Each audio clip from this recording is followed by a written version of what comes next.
everyone, my name is Munema and welcome to my channel.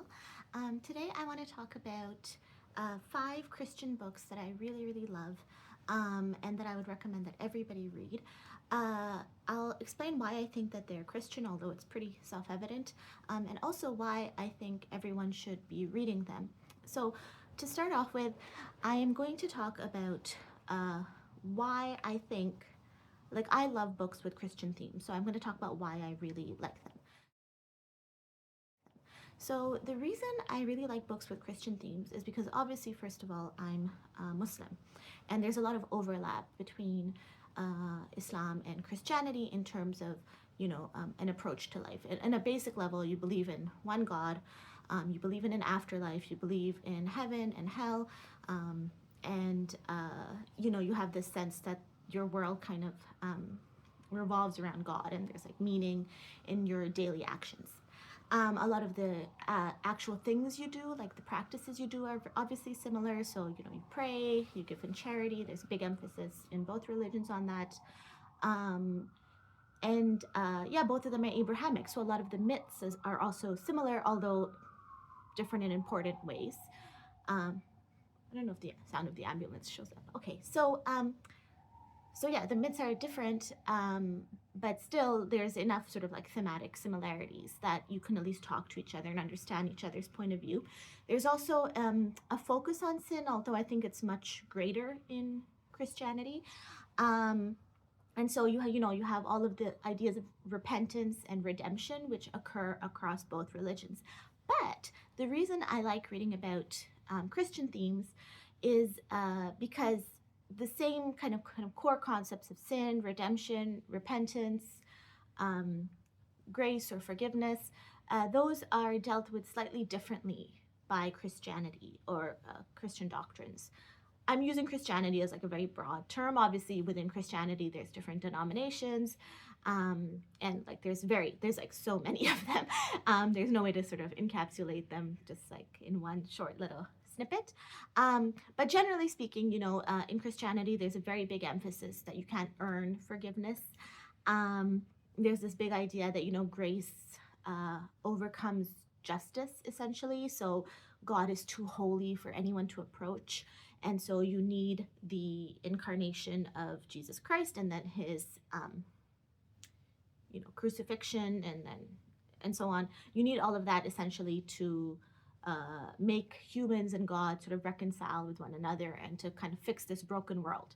And that's completely anathema to Islamic thought, generally speaking. So in Islamic thought, Jesus Christ, peace be upon him, is a prophet. He's a very important, holy person, but he's not God, of course. And the idea that God could, in any way, shape, or form, become incarnate in creation is totally one of the biggest sins to sort of say or believe in Islam. So what I enjoy about reading Christian themes is that we take kind of this basic worldview that we both accept, but because of these differences in understanding how forgiveness works, you end up with kind of vastly different worldviews. And then the Christian worldview, because it's different to my own, allows me to understand my own better. And so I think that's just one of the many benefits of having kind of differences in people's beliefs and practices, is that you can actually understand yourself better through that, which is a verse in the Quran, which is, in the Holy Quran, God says that he created us into tribes and nations so that we may know one another. And so there's this idea that differences and discriminations can actually help us understand ourselves better. Okay, so I want to talk about 5 books that I think everyone should read. Okay, so number 1, The Screwtape Letters by C.S. Lewis. So this is an amazing novel, novel. It's a series of letters, and it's basically a series of letters between 2 demons, but you only get one side. So it's an uncle demon named Screwtape writing to his nephew demon named Wormwood. And in this world, each demon is assigned to a person, and their job is to take the person off of the right path, right? So to take them away from, redemption, and take them away from the path of God and move them into, kind of disbelief. And so this is just letters from Screwtape, who is more experienced, and his nephew's essentially asking him for advice because he's been assigned to a man and he kind of needs to prove himself. And it's just such an amazing novel. So basically, the reason I love this novel is that, first of all, there is a dramatic tension, right? Like, you don't know if the nephew will succeed in taking kind of the human off of the path of God. So just on like a basic kind of dramatic level, it's fun to read. You want to know what happens, right? And I don't like when novels are boring. I like when there's something that keeps you turning the page. Secondly, Screwtape, the older demon, he's actually very funny, and he's got this kind of wry sense of humor, and he's got really good observations. And so the third reason I really like this novel is because it uses Screwtape as a demon to make observations about human nature and about our psychology. So, for example, you might think that, okay, like, it's a good thing to go to church, right? Which, it is a good thing according to this worldview. It's a good thing to go to church. So Screwtape says, okay, this guy's going to church. Now what do we do? Okay, we have to kind of make him aware that he's going to church. Once he's aware that he's going to church, he'll feel superior to everyone, and then he'll feel pride. And pride is basically like the fundamental sin that takes people off of the path to God. And so those are the types of observations that you repeatedly see coming up in this book. And what ends up happening is that you, as a human being, after you read this book, you start thinking, okay, I have to examine my conscience, right? Like, that's kind of basic in Abrahamic religions. Like, you have to examine kind of your day, your intentions, the things you've done, if you kind of lived up to the standards which God requires of you. And this book really helps you in doing that, because what ends up happening is you can take the voice of Satan, which everyone believes in Satan in Christianity and Islam, both religions, people believe in Satan. And so you can take the voice of Satan, and instead of being like this amorphous voice, you can kind of give him a personality. And then you can think to yourself, okay, what would Satan be saying right now about the things I'm thinking? So, for example, if, I'm washing the dishes, which is something, you have to do. Like, it's a task that everyone has to do. And then it's time to pray. And the time for prayer is kind of ticking away. So in Islam, you have like a certain amount of time to pray each prayer. So the time for prayer is ticking away and it's about to finish. And I'm just kind of like thinking, okay, let me just finish washing the dishes and then I'll get to prayer, right? Then you can kind of think in your head, like you can imagine Satan saying to you, look, my sense that I have to clean up my house, which is a good thing to do, right? It's a responsibility I have. That is actually being manipulated to make me avoid prayer, right? And so you can actually think of him literally saying in your ear, like, oh, it's okay if I delay praying because it's not like I'm doing anything bad. I'm not committing a sin. I'm just washing the dishes. And you can actually see him kind of putting that thought in your head. And I don't know, let's like to continue with the example. Let's say I end up missing my prayer. Now I'm supposed to, repent and make up for missing my prayer. But you can imagine again, like Satan kind of putting in your head, okay, I did miss my prayer, but I missed it for a good reason. It's not like I was out there, I don't know, fornicating or something. I was just at home, like washing my dishes. Like God wants me to do, like to clean up my house. Like it's not, against the religion. And so even if I repent, it might be like a very external type of, just like a movement of my limbs rather than actually feeling inside my heart that I committed a sin, because I feel like, well, I didn't really do anything wrong, like it's a little bit arbitrary. Like, why should I pray prayer in this like set amount of time? And so what ends up happening when you read the Screwtape letters is you end up being able to examine the excuses you make to avoid doing your responsibilities and your obligations. And in that way, it's actually just like a very, very helpful book. And I think that giving Satan a personality is like a good thing to do. I think it's good to think of Satan as a being, not just as a concept, or as a system, or as like a structural thing. Like, I think it's good to think of him as an actual thing. For us, he's a jinn, as an actual jinn who is out to get you, and he's saying things to you. And the way Satan primarily works is essentially by talking to you. He puts voices or thoughts in your head, and those thoughts are what essentially end up driving you'll either your fall from grace or your redemption. Anyway, so this is an amazing book. It's also really accessible, easy for anyone to read.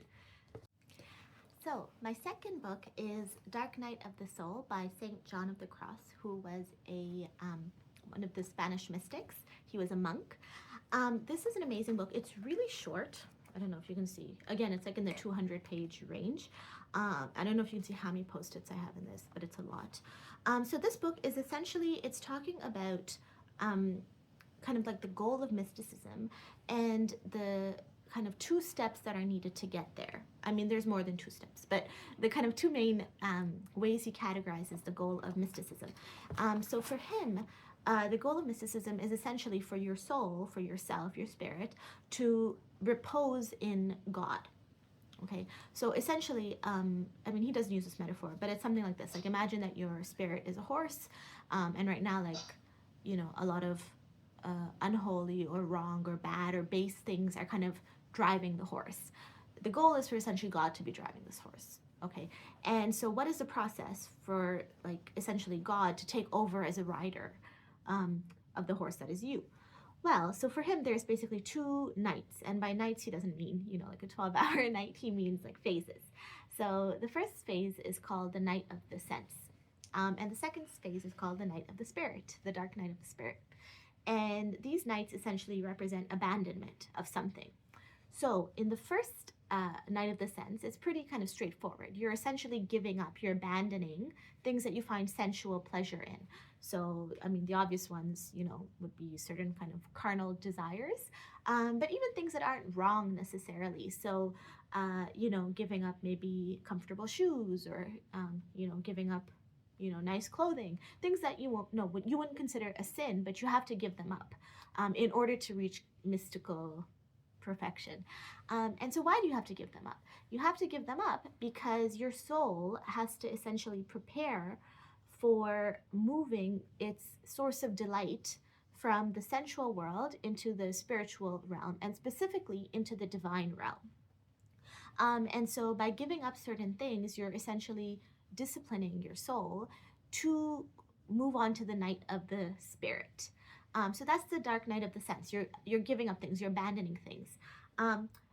He talks about kind of a lot of the virtues you develop in this night. So you might develop, humility, moving away from envy. So this is really the night of the sense is really what we typically think of when we think of someone becoming a better person. So that's the first night. The second night is called the dark night of the spirit. And in the dark night of the spirit, you are moving away from even your understanding of things. So you're abandoning even the way you understand the world. And so it's a lot more psychological. In the sense that it's not just about virtues and vices. Now you're moving into kind of a higher plane where the things that that your identity consists in, those are being taken over by God. And so this is kind of the basic idea. So you are a pot, let's say, and we're trying to put water into you, right? Like God is trying to put water into you. And right now the pot is dirty. So no matter how much water God puts into the pot, the water is going to get dirty too. And so what needs to happen is the pot needs to be polished so that when the divine enters you, then the water stays clean, right? So essentially, if you as a receptacle, if you as a receiver are, faulty, if you're cracked, if you're dirty, then it doesn't matter kind of how many spiritual blessings God gives you, you won't be fit to receive them. And so a dark night of the soul, of the spirit, is referring to the process of polishing this pot. Now, what I think is interesting and very profound about this is that this transformation of like kind of polishing the pot is essentially indistinguishable from depression, as far as I can tell. So you feel abandoned by everyone and everything. You're changing, your memory's changing, your understanding of the world is changing, your will is changing. And so you might feel listless, you might feel depressed, you might feel despair. And those are all just considered part of the process of polishing this pot. Um, and that's why it's called a night. It's called a night because it's difficult. But the goal is that once this process is over, God kind of fills you up with his divine grace, his blessings, and you're now fit to receive them, and feel kind of this joy in them that is indescribable. Um, and so, yeah, he spends a lot of time. This is essentially, it's partially conceptual, like the sort of the concepts that I've been delineating, but it's also a little bit of a manual. It's not a full manual because the full manual would be like whatever it is that these monks do in their monasteries, right? Like you actually have to do all of those things. But it is a manual in the sense that it's kind of telling you um, the signs that you're progressing or the signs that you're not progressing. Um, the reason I really like this book is because one, like I said, it's a bit of a manual. It's very clear. He's not just kind of speaking in like, you know, ooey gooey, like kind of lovey-dovey terms. Like he's actually being very systematic about how he approaches the Nights of the Soul and mysticism. Um, and I just enjoy that because it's down to a science, right? And sometimes when you read mystical texts, actually not sometimes, all the time when you read mystical texts, even though they might have different doctrines, essentially, essentially the basic steps are the same, which is why it does feel like a science. It's like therapy, you know, like maybe there's different schools of therapy, but the part where you kind of have to talk to someone and talk through your problems and talk through your thoughts is always the same. Like that part always has to happen. And so I think this is really helpful because if you have a sense that mysticism can just kind of happen, like, you know, you can kind of just do anything and you're going to kind of grow spiritually, these types of manuals are good to humble you and to remind you that no, actually, it's very difficult. The second thing I love about this book is that this book was my first introduction to the idea that mysticism involves suffering, like true suffering. And like I said, it's interesting because it's essentially indistinguishable from depression. And I think that there's a sense often that if you're religious, or specifically if you're like kind of spiritual, right, that you're going to be joyful or you're going to be really happy and content all the time. And these types of manuals tell you that actually it's quite difficult and you're going to feel abandoned, not just by the world, but by God specifically, which is the part that's a bit odd, right? Like you'd think that if you give up everything for God, then you're going to feel like, okay, everything else is terrible, but at least I feel spiritual joy. And his point is that no, in order to receive that spiritual joy, you actually have to be strengthened. I don't know, to go back to the horse analogy, the horse has to be strong enough for God to be its rider. And so he has this real sense that God overwhelms us. He's like too big for us. And we're too weak to receive him. And the process of strengthening yourself is a process that is very difficult. So the end result in the Dark Night of the Soul, well, there's not one end result because he actually says there's a ladder. And then after you kind of do kind of have the Dark Night of the Spirit, there's actually more steps after that. And, you know, I mean, I guess it just like reflects the fact that God is infinite or something. But basically, the end result is essentially that you are no longer relying on yourself. So your identity is no longer kind of directed by you or the way you've developed traditionally. It's now set in God. So essentially, God is taking over the reins of how you see the world. So it's also, I think, a pretty profound text to talk about like identity crises and what we can think about when we think about like identity crises, what some of the results of those can be. And I think that if anyone's in an identity crisis, which usually happens at like kind of major life transitions, you know, like in adolescence, late adolescence, often if people, I don't know, are fired from their job, they might have an identity crisis. Parenthood, specifically motherhood, often people have identity crises. So like anyway, these major transitions, you have identity crises. And I think that even as a manual about, not a manual, but maybe a source of hope of like one of the benefits of identity crises is that you can be rebuilt from the foundations, you know. And I think I'm personally very interested in how we can actually totally change. Is it possible for us to totally transform psychologically as human beings? Um, and I mean, he doesn't say whether you can psychologically, in like the typical kind of, our understanding of psychology, transform. I don't think that he really talks about that, but he does seem to say spiritually you can transform. It's just going to be really, really difficult, and you're going to feel abandoned. But after the abandonment, there is this period of expansion and, joy. But that cannot be described, and it's also not promised, which is important. Like, God doesn't owe you joy. Like, it happens because now he's taken over. um, but there is, one of the kind of pitfalls that he talks about that people do on this mystical journey is they might mistake um, other kind of, gladness or other sources of happiness for like spiritual sweetness. And the spiritual sweetness is something very special and unique and indescribable. And throughout many mystic texts, one of the things they talk about is basically stopping too soon, like thinking that you've reached the highest stage. And it's just like apparently one of the major pitfalls. And I think it relates to the screw tape letters in that way, like a sense of pride almost can creep in. Anyway, so I really, really recommend this book to everyone. I think it's an amazing, amazing book. My third book is called Waiting for God by Simone Weil. I'm going to say Weil. I don't know how to pronounce this, Weil. So she was I think, Anglican in the early 20th century. And she had a very interesting life. Definitely worth reading about her. But this book is a series of letters that she's written specifically to a priest, or several priests, and also some of her essays. And the essay I want to talk about is called The Love of God and Affliction, but all of the essays are very good. Again, this is also very short. It's maybe 150 pages.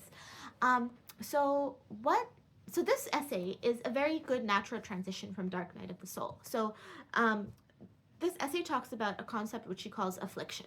And so affliction is basically like there's kind of normal human suffering, which is essentially God putting you through kind of like, I don't know, maybe again, like maybe I'm fired from my job or something, like things that are difficult, definitely, but they're not, they're not necessarily, you don't feel abandoned by God, like you can pray, you can try to have patience through them. But there's another category of things that God imposes on people, and that's called affliction. And when people are afflicted, they feel abandoned by God, and the actual suffering that they have, there's no rhyme or reason for it. So like a lot of times when you have suffering, when you're suffering, like you can say things like, oh, there's a plan behind this, there's God's plan behind this, there's a reason for this, like look at kind of like the bright side, look at the silver lining. And for her, affliction is a category of suffering where you cannot say any of those things. It's not just that it hurts the feelings of the person who are afflicted. It's actually incorrect to say these things about affliction. So affliction is almost like a raw demonstration of God's power over us. Like he can kind of just do things to us, like they don't have to make sense to us at all.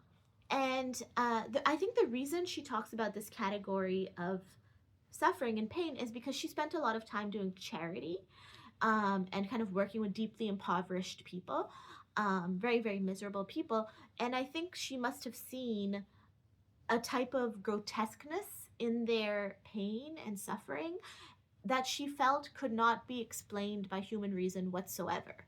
And it felt maybe arbitrary to her. And so I think she comes up with this category of suffering where the person can't make sense of it, and you're actually ashamed when you're trying to get them to make sense of it, because you're, in like a pastoral sense, you feel like you're kind of wronging them. You're saying things that are false to them, like you're trying to put their suffering into an easy category in which it doesn't exist.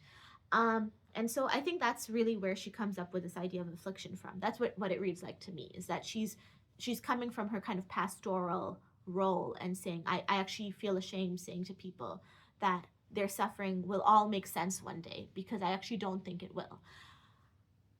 The main idea with affliction is she spends a lot of time like explaining what it is and really trying to get you to understand that it's not something that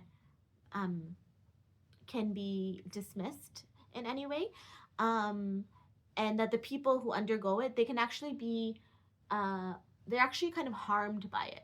And I think that's like a crucial aspect of affliction. It's not just that you're suffering, but like you remain the same, right? Like, so if I'm suffering, I don't know, like right now it's difficult for me to like breastfeed my daughter.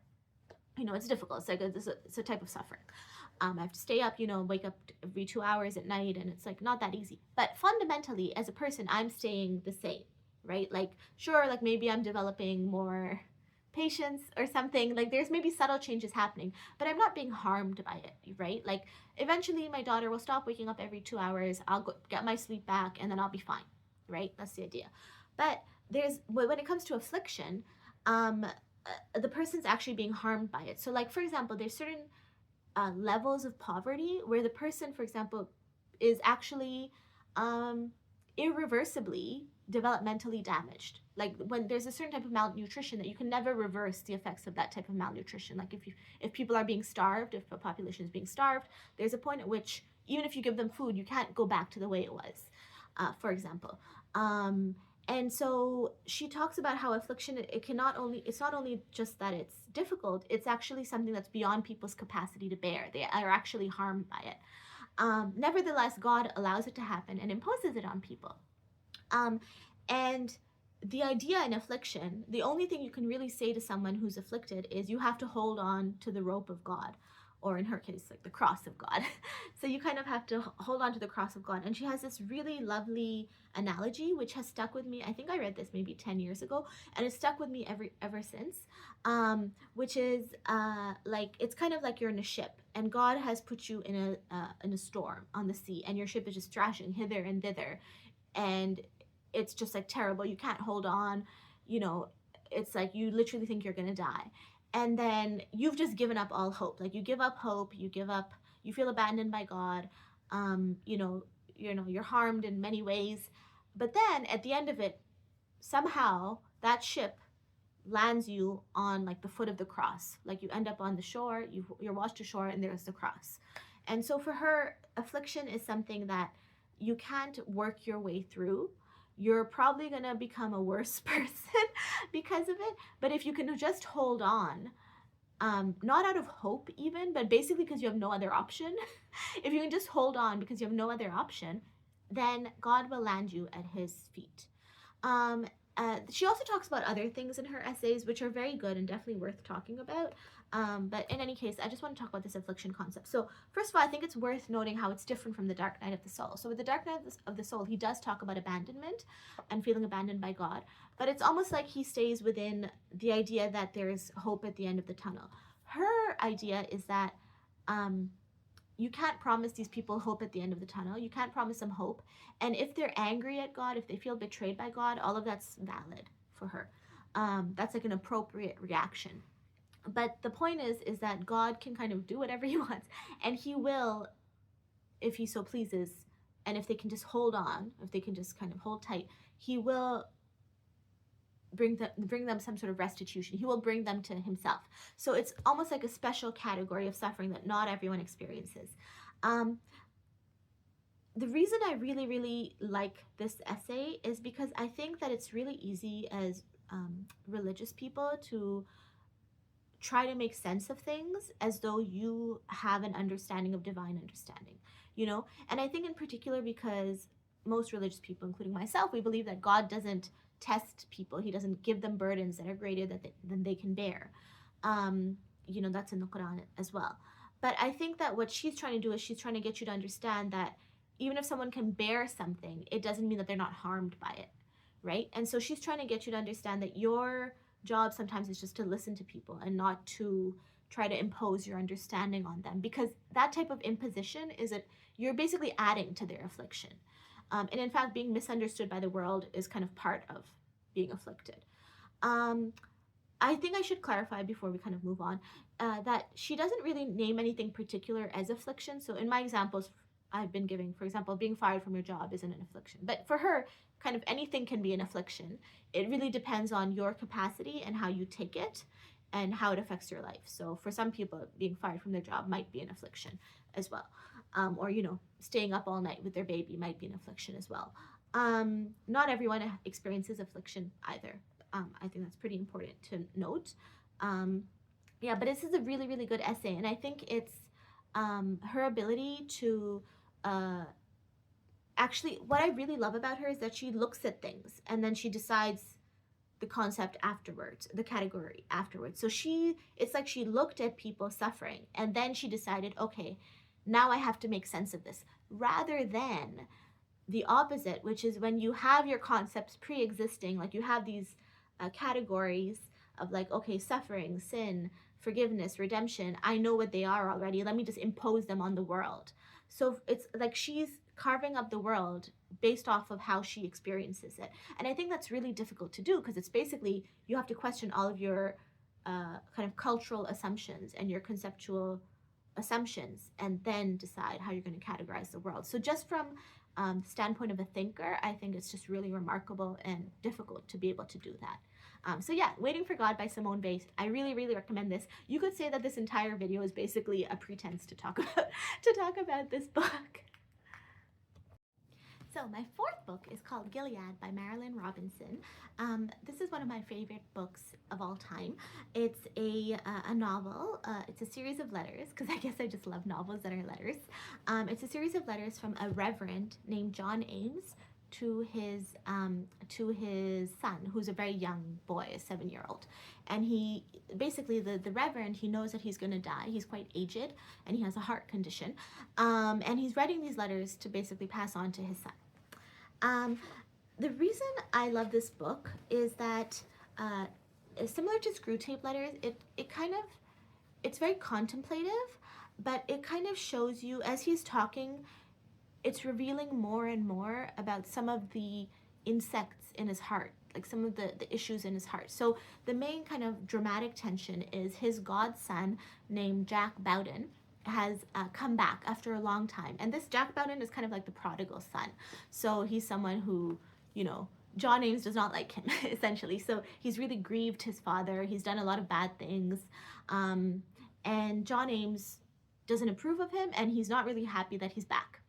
And he judges him a lot. And the reason he judges him is because his father, Jack's father, was his best friend, is his best friend. And he sees how Jack has hurt him over time, and he's quite suspicious of him. So yeah, so this book, that's kind of like the main plot point, and the question of how he relates to his godson and deals with him, and his judgment around him, which is like a sin, right? Like you're not supposed to judge people because kind of grace has to overcome kind of, judgment. Like Jack doesn't have to earn grace. Like that's kind of a key point in this novel. But it's also a beautiful novel because it's very contemplative and the observations are just so beautiful. Like I wish I could just explain to you how beautiful his observations are about mortality, about life, about, vices and virtues. This is a Christian novel in the sense that it's about a lived Christian life. So, there's nothing in his life where he's been really bad or anything. It's just like a normal person's life, who's been striving to do the best he can. But there's still this sense that even at the end of your life, there are personality traits that can prevent you from really reaching God. And they're not, very dramatic. They're very understandable. Like John Ames disliking his godson is a very understandable resentment. But it can still act as a barrier between him and, his ultimate goal. And there's a question of like, how honestly can you examine yourself in order to address those things? Again, like I said, there is a dramatic tension, which I really like. I like when novels have a dramatic tension, which is like, how will he relate to his godson, and will he forgive his godson? There's also some, commentary on America as a whole, like its racial relations and things like that. So it's a really, really beautiful novel. I've gifted it to 2 people. I really, really like it. And I actually hope people read this. And if they do, please comment and tell me what you think. So my 5th and last book that I'm going to recommend is Les Miserables by Victor Hugo. This is translated from French. It's a very famous book, famous musical, famous movie. It had Anne Hathaway in it. This is an amazing book. I know it like looks very thick, and every time I recommend this to people, they just like look at the size and they they don't listen to me, they don't read it. But this is a very fun, enjoyable read. So most people know the basic plot, but I'll just recount it in case you don't. So the plot is basically that there's a man named Jean Valjean in France, and he lives in France at a time when I guess there was a lot of poverty, and he steals a loaf of bread, and then he's sentenced to prison, and he ends up being in prison for 20 years. He steals a loaf of bread because he's starving and his sister is starving. He ends up being in prison for 20 years. He gets out. He's very angry at the world. He gets out. He tries to find a job. He can't get a job because he has a criminal record. Anyway, then this priest takes him in. And the priest, even though he's a criminal and he's, potentially dangerous, the priest basically does his Christian duty and he takes him in as an act of charity. And then Jean Valjean, the next day, he steals all of the priest's silverware and he runs off. The police find him and they bring him back to the priest and they say, look, this guy stole your silverware, right? We want to arrest him. We're going to arrest him. Just confirm he stole it. And the priest decides to lie, and the priest says, no, he didn't steal it. I gifted him the silverware. And this represents like an act of total grace on the priest's part. Jean Valjean doesn't deserve grace. He doesn't deserve forgiveness. He did steal the silverware, but the priest basically gives him the second shot at life. And naturally, this is, analogous to Jesus Christ dying for people's sins. And then you kind of get this limitless grace. So then it becomes a novel about Jean Valjean, what he does with this grace, how he accepts it, and how it changes his life. He ends up changing his name and he becomes a very successful businessman. It's a very long novel, so I'm not giving away many spoilers. He ends up becoming a businessman. He becomes very successful. Anyway, in the course of this, many things happen, but essentially the main dramatic tension is that there is a police officer named Inspector Javert, and Inspector Javert suspects that Jean Valjean is lying about who he is, and that in fact he's a criminal and that he's broken some laws, and he keeps trying to kind of catch him out. And the novel is about Jean Valjean trying to protect certain people who he feels obliged to protect, while also navigating the fact that there's this inspector trying to arrest him and tear apart his life. And at this point, it's not just Jean Valjean's life, but all these other people who depend on him as well, whose life would be really negatively impacted if Jean Valjean is arrested again. The reason I really, really like this novel is, well, first of all, it's kind of very clear. It puts in very amazing dramatic terms the kind of stark tension between two worldviews. The worldview of Jean Valjean, which is a question of someone who's really transformed, someone who takes grace into his life and truly tries to change and become a better person, versus Inspector Javert, who doesn't believe that people can change. That's basically it. Like, he doesn't think that at a fundamental level you can change, and even if you think you have changed, you have to be held accountable for the things you've done. Like, laws matter, right?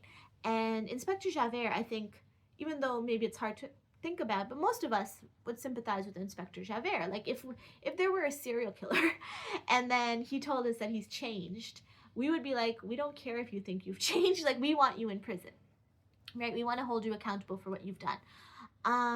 And there's a similar kind of idea in Inspector Javert's mind where he's like, if we don't uphold the law, there's going to be chaos, right? So he really represents people who advocate for the law. And Jean Valjean is trying to escape the law. And I think what I like about this is that you naturally are sympathetic towards Jean Valjean. He's, he becomes very like suave and like, a good person, and he's helping people and whatever. But there's a real question about like, how can the world function if we just like forget about people's crimes? Like, we have to kind of think about crime and how to deal with it. And there's also the question of whether, because Jean Valjean is running from accountability, for a good reason, like he hasn't done anything wrong in a very long time, and he's taking care of a little girl for reasons I won't go into. He's taking care of a little girl. Like, there's a good reason that he's doesn't want to present himself before the law. But there's this question of, has he really repented if he doesn't kind of take the punishment that's on offer, right? Um, and it's not like you have to go out there and, like, whip yourself needlessly over things you've done in the past, but if you've done something wrong, part of repentance is to actually take the punishment that comes with it. Um, Repentance doesn't mean that you just, like, can pretend that things didn't happen before.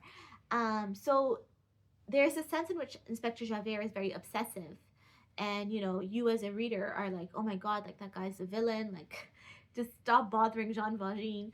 But there's also this real question of, like, how can the world function if we all think that people can transform. There's also a question about whether people can transform, and what you do when you receive grace. So I think the other thing I really like about this novel is there's just some passages in the beginning where you're just like, wow, like, if you really forgive someone who doesn't deserve it, that's really the point at which transformation can take place. You know, again, like, I'm kind of interested in whether people can actually change, and the argument in this book is that people can change if you bring them to a point, if they're so broken and low down, and at that point you basically give them the option of changing, like, you give them a second chance, essentially, which is grace. That's what grace is. And so there's this real belief in this novel about the redemptive power of love, because redemption is just the other side of the question of transformation, right? Redemption is the question of whether someone who's sinned can be redeemed, whether they can be transformed. And if you're a believer in God, you kind of have to say the answer is yes. Like, if you don't believe in transformation, that means you don't believe, you think there's some sort of limit to divine forgiveness, divine compassion. And so, yeah, this book also has a lot of other things. Like, this is the main dramatic tension, and what is really emphasized in the musical is the tension between these two. But there's a lot of other things that happen. And yeah, it's just, it's an amazing book, and I really hope people read it after I've talked about it. It's very readable. It's not boring at all. There is a section where he talks about Paris, like, for a long time, like the streets of Paris. There's a reason he talks about it, but most editions just take it out. Like, so most editions of Les Mis, when they're translated into English, are actually abridged. And I think it's fine to take it out. Like, I don't think you have to read that section. That having been said, if you care about, I guess, topology and urban planning, you can read it, I guess. Yeah, so anyway, so these are the 5 books that I would recommend. I really, really hope that you guys read them, and if you do, tell me what you think. Tell me, if you're not Christian, like, how you deal with Christian novels. Like, obviously, Christianity and the Bible have really affected literature, specifically Western literature, and our canon. And I think it's, like, we're thinking about how do we, if we don't believe in the religion doctrinally, what do we do with those themes? Like, how do we relate to them? How do they help us understand what we believe in? Yeah, so thank you for watching. Bye, everyone.